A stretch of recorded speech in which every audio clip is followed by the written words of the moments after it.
السلام عليكم، مرحبا بكم في فيديو جديد. كما شفتوا معايا في التمنيل اليوم غادي نتفرجوا في ردود الفعل ديال الانتصار ديال المغرب ومصر. وما ننساوش بان المغرب هو اول منتخب عربي تيربح في الورلد كاب، ومصر هي ثاني منتخب عربي تيربح في الورلد كاب.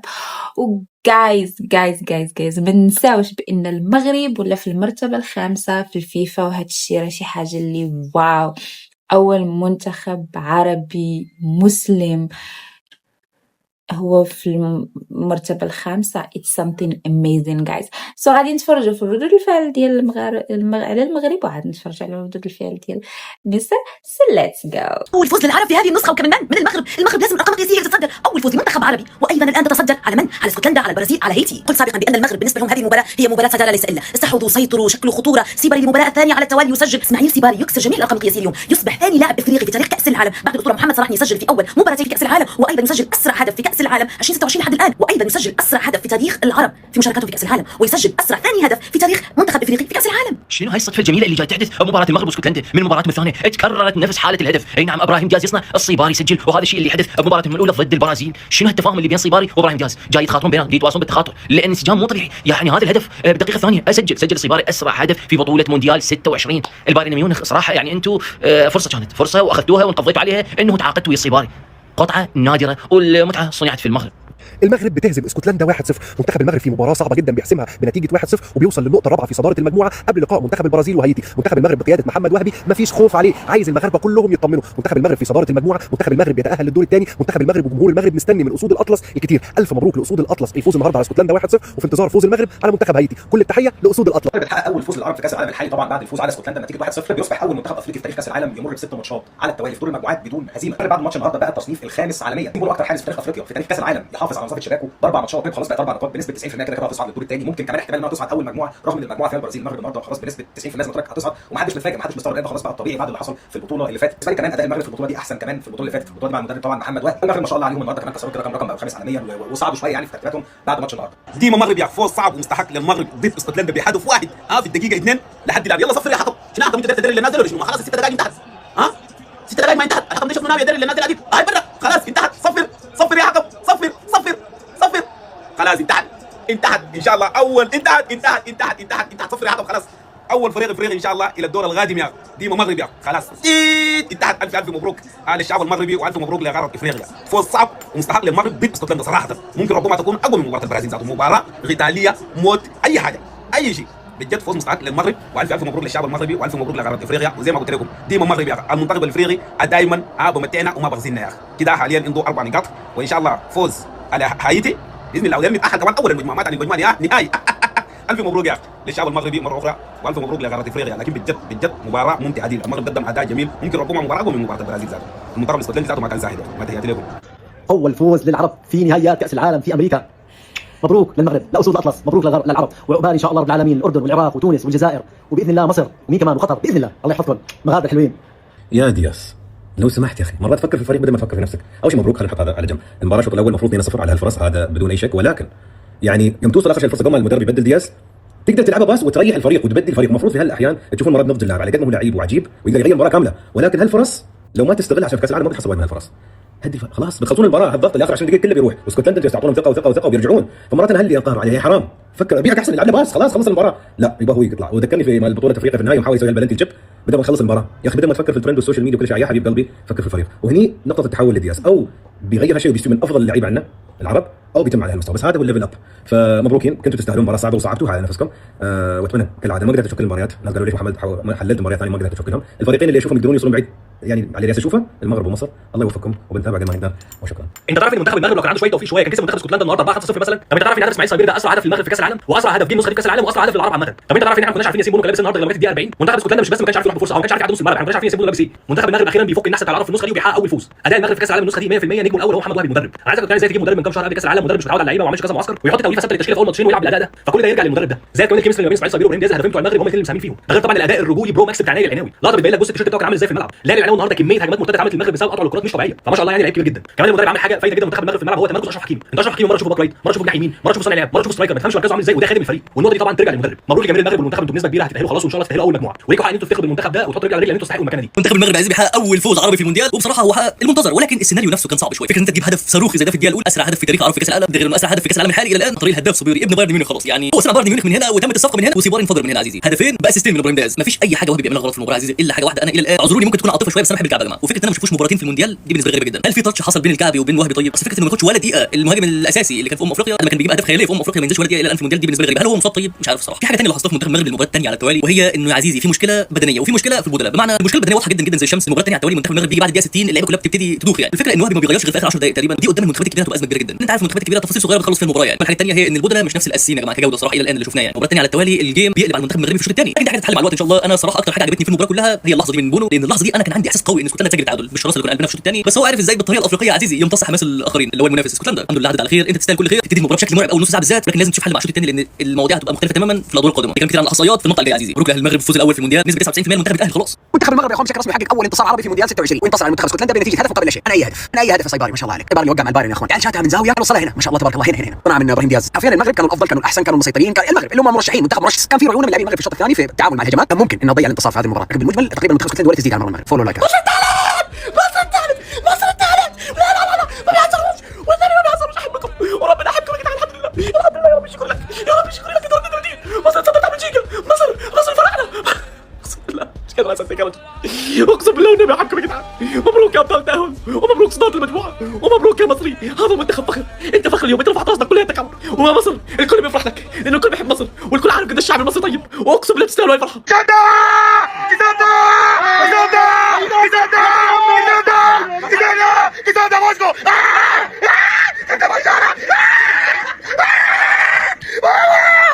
الى تاريخ اول انتصار لمنتخب مصر، الى تاريخ من فخر العرب الحي ومن افضل لاعب عربي في التاريخ المصري. انا اللي مش جاي عشان اطلع حصاله ولا اطلع من المجموعات. منتخب مصر اللي بيحقق الارقام القياسيه وضد اي حد وعلى اي حد. دلوقتي بتبص على افضل لاعب عربي موجود في التاريخ. مكسب لمنتخب مصر يا ابني والله العظيم، مكسب لمنتخب مصر. تهلا يا عميد والله العظيم ده انا جبوس راسك والله. يا ساتر يا رب، دي احلى يا ساتر يا رب هقولها في حياتي، تتقال الساعه 6 الصبح بمصر كاس العالم، اول فوز لمنتخب مصر في كاس العالم. انا بحلم والله حد يخش بالعالم يا جماعه. بالله حد ساكن جنبي يجي يخش بالعالم ويرجع ما عنديش مشكله. ده ما بيلعبش كويس صح؟ ده اللي بطلع اتكلم عنه واقول بيلعب ماتش عالمي في اول ماتش في كاس العالم، يقولوا لي انت بتقولي طلعت في الشوط الاول قلت اكتر واحد بيجتهد. عمري ما شفت محمد صلاح لابس تيشيرت منتخب مصر وبيلعب راجل فحولي ملكي تاريخي زي البطوله دي. شكرا محمد صلاح، شكرا كابتن حسام حسن. ده ليه فيديو لوحده شكرا للراجل ده، شكرا بالصدفه اللي عرفتني بالراجل المحترم ده. شكرا يا رجاله، خلاص كفايه احتفالات، هيقولوا كسبنا كاس العالم. الرجاله بتحتفل في الملعب، هو اول مره نكسب بس ما بينوش قوي كده. الرجاله دي بتحتفل مش على المكسب بس، الرجاله دي بتحتفل على التاهل. مصر اتاهلت يا جماعه. يا نهار اسود انا بحلم ولا ايه؟ بحلم. نتكلم فنيات، مصر ركبت نيوزيلندا في الولايات. طب نتكلم تكنيكي، حسام حسن بيلعب بتكنيك وبتكنيك اي فرقه بيلعبها. انا عايز اقول لك هاتوا لنا فرنسا دلوقتي. ايه ده بس كده صلي على النبي، هاتوا لنا فرنسا دلوقتي. مصر بتقدم احسن ماتش بص من ماتشات في تاريخها الكروي، في تاريخها. ليه؟ لان ده اول فوز في كاس العالم لمنتخب مصر وبيفوز بثلاثيه وبيتصدر المجموعه. احنا غلابه قوي يا خال، احنا غلابه قوي. بس عايز اقول لك على محمد صلاح، اتفرج على ابو مكه يا جدع، يسلم فم مكه. اقسم بالله محمد صلاح النهارده بيلعب كانه شاب 20 سنه. محمد صلاح بيلعب ماتش مع المنتخب ما لعبوش من اول ما راح ليفربول. محمد صلاح النهارده كان ليدر وقائد بمعنى الكلمه، غير ان هو جاب جول عالمي. مصطفى زيكو ابن بلدي حبيب قلبي عالمي والله العظيم. امي صاحبتهم والله، امي صاحبتهم. مصطفى زيكو ده يا جدعان رساله للاعب المجتهد، بيقدم رسائل للاعب المجتهد. اجتهد يالا هتتخزوق، بس ده اجتهد وراح كاس العالم الحمد لله. عايز اقول لك على حاجه، كل اللعيبه النهارده بتقدم اداء عالمي، ولكن يا مرموش ما شفتوش ما قابلتوش ما عرفوش. مالك يا مرموش بقى ماتشين ما بيقدمش اي حاجه. انا عايز اقول لك ان انت عندك اتنين خط وسط في نيوزيلندا هز وسط، ده الفرق بينك وبينهم. عندك مروان عطيه والكابتن مهند لاشين، هم عندهم مش داريين ومش نايمين كويس. فانا بالنسبه لي النهارده يا جدعان مصر بتفرحنا، اقسم بالله مصر بتفرح. مصر يانا السؤال اللي في راسي، ازاي يا مصر بتعمليها؟ ازاي عملتها وجابت ثلاثيه؟ سلام. طب انا اسيح الزبده، طب انا عايز اسيح الزبده يا عم انا عايز اسيح الزبده. هي كل لما تتسكر في وجه القاره الافريقيه انقذ السمعه يا مصر والمغرب يا عم عشان ما يزعلوش. يا جدعان الاداء ده احنا قلنا شوط اولاني احنا خلاص رسمي بره البطوله. ايه اللي حصل في الشوط الثاني انا ما اعرفش. ايه اللي جد في الشوط الثاني انا ما اعرفش. نمبر اونو النميرو اونو. انا بغض النظر ان في اختلافات كتير ما بين افكاري وافكاره، بس اراهنك لو عندك حد في بلدك زيه، انا اراهنك لو في حد في بلدك عندك تاريخ زيه، لو في حد في تاريخ بلدك زيه تعالى كلمني. انا مبسوط. انا النهارده مش عايزين نلوم على حد ولا ننتقد حد ولا ننسى فرصه زيزو اللي ضاعت في الاول ولا شوطه. ما حدش ينتقد حد النهارده. احنا النهارده جايين ننبسط، احنا النهارده جايين نحتفل. هو حسام حسن عمل ايه؟ انا اول مره اشوف منتخب مصر يا جدعان بالجمال ده، اول مره اشوف كوره بتتلعب كده، اللعبه السهله اللمسه، اللعبه ما بنطلعش ما بنشتتش ما بنلعبش على صلاح والكلام ده، احنا بنلعب بالسهل طق طق طق طق لغايه ما نوصل للجول. ده غير ان هو جاب لعيبه انا عايز اقول لك ان ما كانتش هتكون موجوده في المنتخب دول وجود حسام حسن زي زيكو اللي هو النهارده جايب جول وعامل اسيست لصلاح. فده يا جدعان مفاجاه المنتخب. زيكو انت ايه يا اخي؟ انت ايه ده يا جدع؟ كلنا حبيناك، انت اثبتت نفسك، انت لعيب عالمي بجد.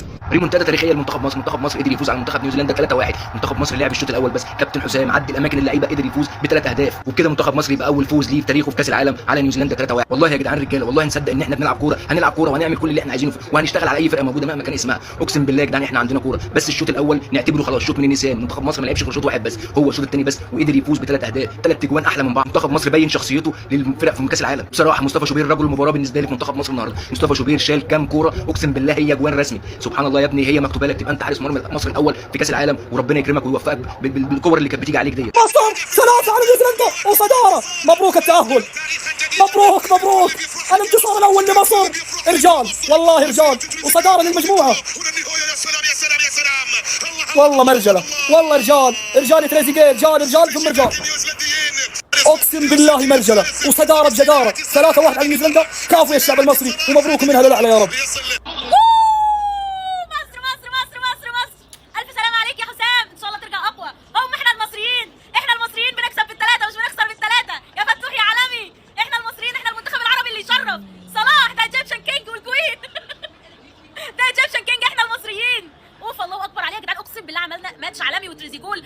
هي دي المنتخبات العربيه اللي تشرف، هي دي المنتخبات العربيه اللي نصغر لها بجد. اقسم بالله انا فخوره ان انا مصريه على الاداء والعظمه اللي عملناها النهارده. انا مش هكلمك في اي حاجه في الماتش، انا هكلمك على الراجل ده باذن الله هيبقى اسطوره وابن اسطوره ولاعيب كبير، وان شاء الله هيبقى افضل حارس في تاريخ مصر طبعا بعد عصام الحضري، وان شاء الله كمان يعدي عصام الحضري كمان. فبعد اذنك فرحه الفوز حاجه عالميه، ال3 اهداف فنانين، ولكن اوعى تنسى اللي لولا ربنا ثم مصطفى شوبير انت ما كنتش عملت اللي عملته ده. انسى ده الراجل صاد الكوره في الدقيقه 98 اقسم بالله ولا نوار. وتير شتيجن يا عم، تير شتيجن في عزه. ها واخيرا بقى حبيب قلبي يجي دورك انت، قول لي رايك ايه في مصطفى شوبير، ولو انه والله العظيم معروف رايك يا عم. مبروك يا مصريين، الفوز الاول لمنتخب مصر في كاس العالم.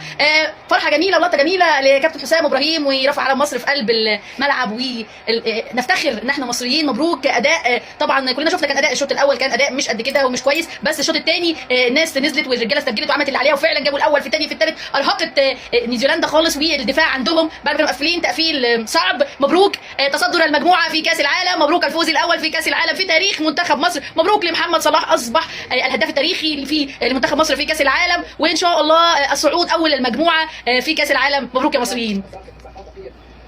هي دي الرجاله بجد اللي عندهم روح، اللي بيخافوا على بلدهم وسمعه بلدهم. الشوط الاول كنا خسرانين 1، الشوط الثاني تاريخي رجعنا ب3 اهداف، كاننا جبنا النيوزيلندي. انت يا ابني تاريخي يا ابني، اقسم بالله حارس اسطوري، بحبك يا شوبير، هات ايدك ابوسها يا شوبير. ما ينفعش الفرحه تكمل غير بوجودك يا ابو صلاح، الراجل الهداف التاريخي لمنتخب مصر في كاس العالم. كابتن حسام انت بركه يا كابتن حسام، عملت الانجاز اللي ما حدش عمله خالص، كسبت اول انتصار لمصر في كاس العالم وصعدت بينا الى الدور القادم. بحبك يا قرعه، اهو صعدنا اهو مصر الى الدور القادم. مليون مبروك يا مصريين، مبروك الصعود الى الدور القادم من كاس العالم. الله ريمونتادا مصريه وفوز مصري وصداره للمجموعه، ورسميا منتخب مصر يتاهل للدور الثاني. شو ريمونتادا خسرانين بالشوط الاول 1-0، صلاح اليوم يتالق، صنع وسجل هدف خرافي. الف مبروك للمصريين الحبايب على قلوبنا، الف مبروك للعرب بهذا الفوز الثاني بالنسبه للعرب بطوله كاس العالم بعد فوز المنتخب المغربي.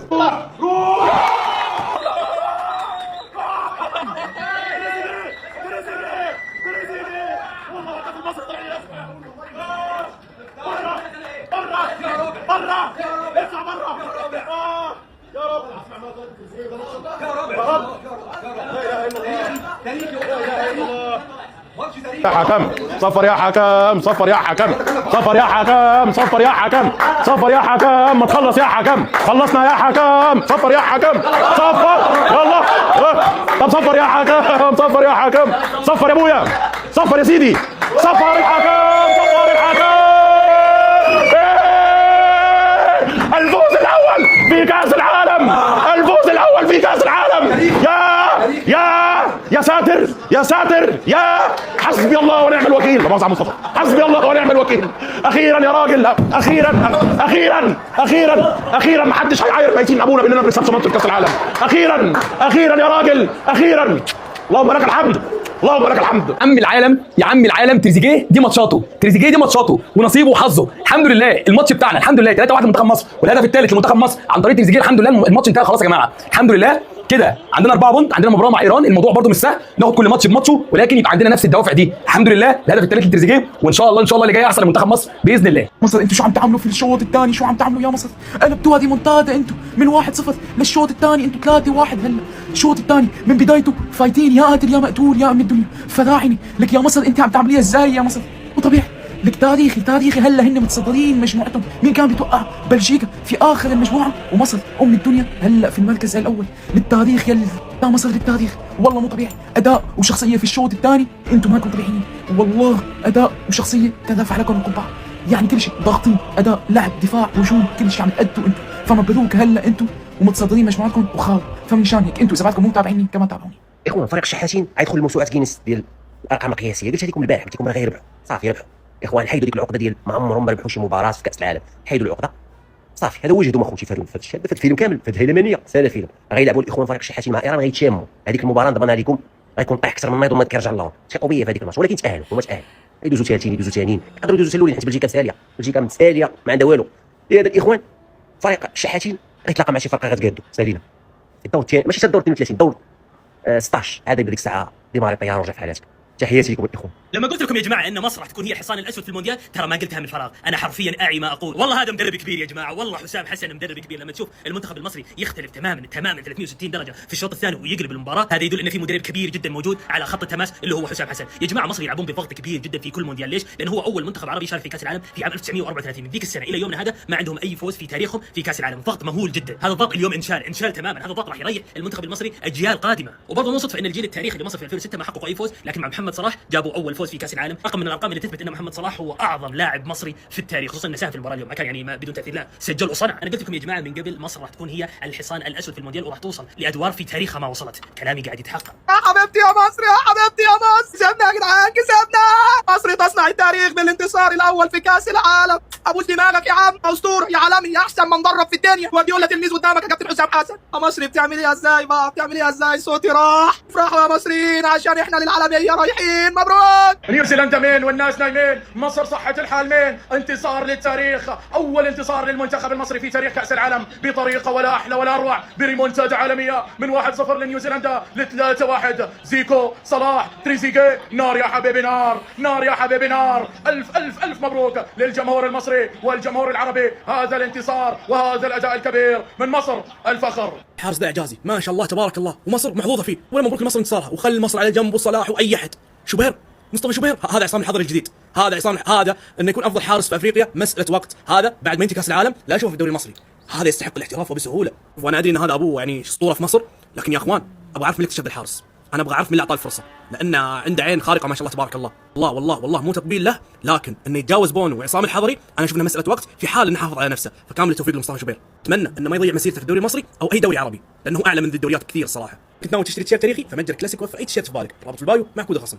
يا عفو الله، يا عفو الله، يا عفو الله، يا عفو الله. شو اللي عم بيعمله محمد صلاح مع المنتخب المصري يا جماعه؟ حدا شاف فيكم هدف محمد صلاح في بطوله كاس العالم؟ يخرب بيت ام الجنون. عم بهدي مصر اول فوز لهم بكل تاريخ البطوله، عم بهدي مصر الفوز يا معلم. يخرب بيت ام المتعه. 100 مليون مصري، 100 مليون مصري عم بيحتفلوا خلفك يا محمد صلاح. 100 مليون مصري عم بيحتفلوا بصداره المنتخب المصري من بعد فوزه. يا ساتر يا جماعه، يا ساتر. مصر للتاريخ، قسما بالله مصر للتاريخ. So guys, سالينا هذا الفيديو هذا الصراحة it was amazing. ما عاديش نكذب عليكم، أنا عجبوني ردود الفعل ديال المغرب. وشت واحد الحاجة اللي شاكين، كاينين بعض الناس اللي شفناهم هنا في الفيديو كانوا كيدويو قبيح على المغرب، ولكن المغرب من يربح هو مغرب ولا زوين amazing. oh my god Morocco is win whatever guys، ما تيهم شيء. وبالنسبة كذلك للمصريين we are happy for you, congratulations and keep it up.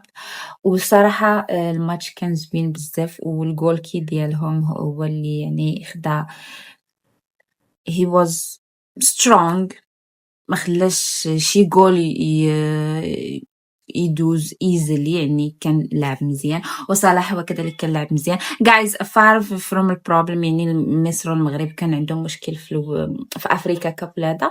it's true they play well they won، ماشي بحال تونسيا وسعودية وهذا اللي خسروا واحد الخسارة اللي oh my god. so guys سالينا هذا الفيديو هذا، وإلا بغيتو تتفرجوا معايا فيديوز بحال هكا ما تنساوش لايك شير سبسكرايب كومنت، تهلاو لي فراسكم الفيديو جديد ان شاء الله. نشوفكم باي باي.